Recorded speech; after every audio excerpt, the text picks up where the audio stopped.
کبھی تنہائی میں جب رات گہری ہو جائے اور دنیا کا شور تھم جائے تو انسان کے دل میں ایک دستک ہوتی ہے، ایک عجیب سی بے چینی، ایک انجانا سا خلا۔ انسان ستاروں بھرے آسمان کی طرف دیکھتا ہے اور سوچتا ہے، یہ سب کس نے بنایا؟ یہ نظام کون چلا رہا ہے؟ میں کون ہوں؟ اور وہ خالق کیسا ہے؟ یہ سوال نیا نہیں ہے، یہ وہ سوال ہے جو انسان کے پہلے دن سے لے کر آج تک اس کے سینے میں کھٹک رہا ہے۔ آئیے وقت کے پہیے کو الٹا گھماتے ہیں، آج سے 1400 سال پیچھے۔ جزیرہ نما عرب کی تپتی ہوئی ریت، مکہ کی گلیاں، وہ دور جسے تاریخ جاہلیت کہتی ہے۔ سوچئے اس منظر کو جہاں انسان اشرف المخلوقات ہو کر پتھروں کے سامنے ماتھا رگڑ رہا تھا۔ بیت اللہ جو اللہ کا گھر تھا، وہاں 360 بت رکھے ہوئے تھے۔ عجیب تماشا تھا، انسان اپنے ہاتھوں سے خدا تراشتا، پھر اسی کے آگے سجدہ کرتا، اور جب سفر پر جاتا اور بھوک لگتی تو اپنے ہی بنائے ہوئے حلوے کے خدا کو کھا جاتا۔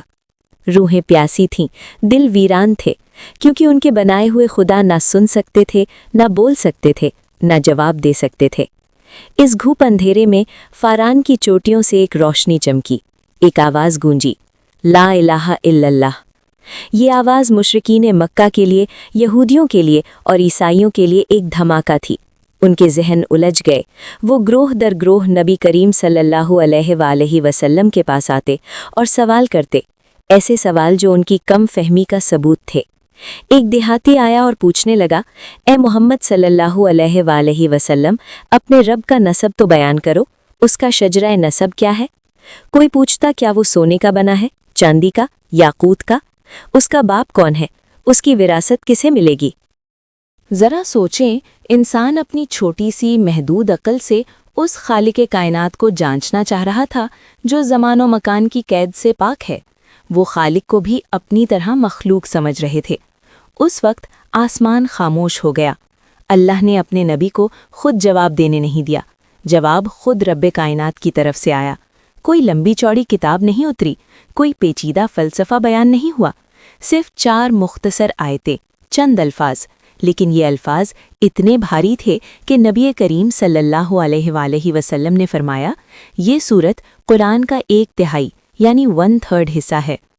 حضرت جبریل علیہ السلام امین وحی بن کر اترتے ہیں اور اللہ اپنا تعارف خود کرواتا ہے۔ غور سے سنیے، یہ کائنات کا سب سے بڑا تعارف ہے۔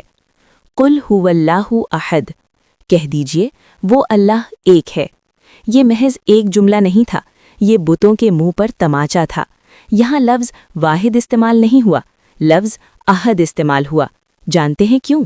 عربی میں واحد کا مطلب ہے ایک، جس کے بعد دوسرا ہو سکتا ہے، جیسے پہلی سیڑھی کے بعد دوسری، 1 روپے کے بعد 2 روپے۔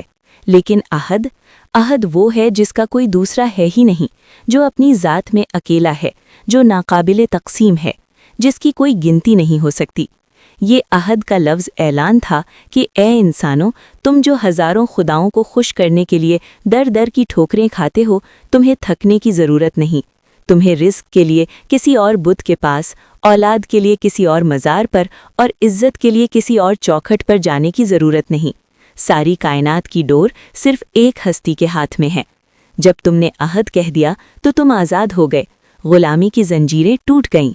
اپنے دل سے پوچھیں، کیا واقعی ہم نے اللہ کو عہد مانا ہے؟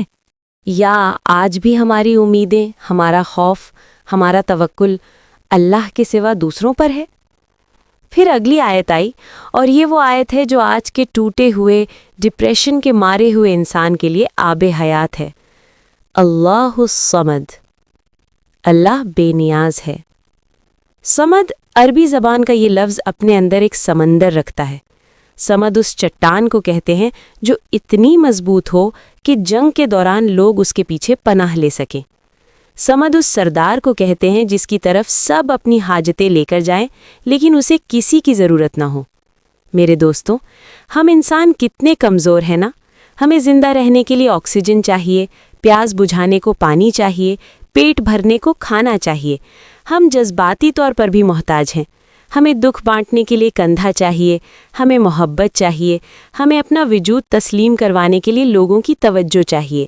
ہم سب فقیر ہیں، ہم سب بھکاری ہیں، لیکن وہ الصمد ہے، وہ کھاتا نہیں، وہ پیتا نہیں، وہ سوتا نہیں، اسے اونگ تک نہیں آتی۔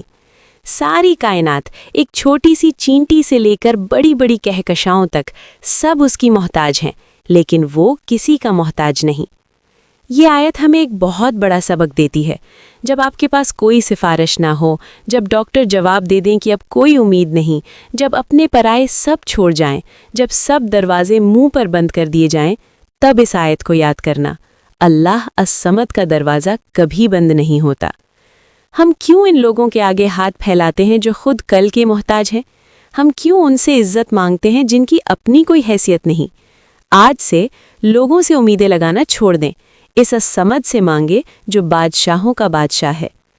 پھر دنیا کے ان تمام باطل عقیدوں کو چکنا چور کر دیا گیا جو صدیوں سے انسان کے دماغ میں کچرا بنے ہوئے تھے۔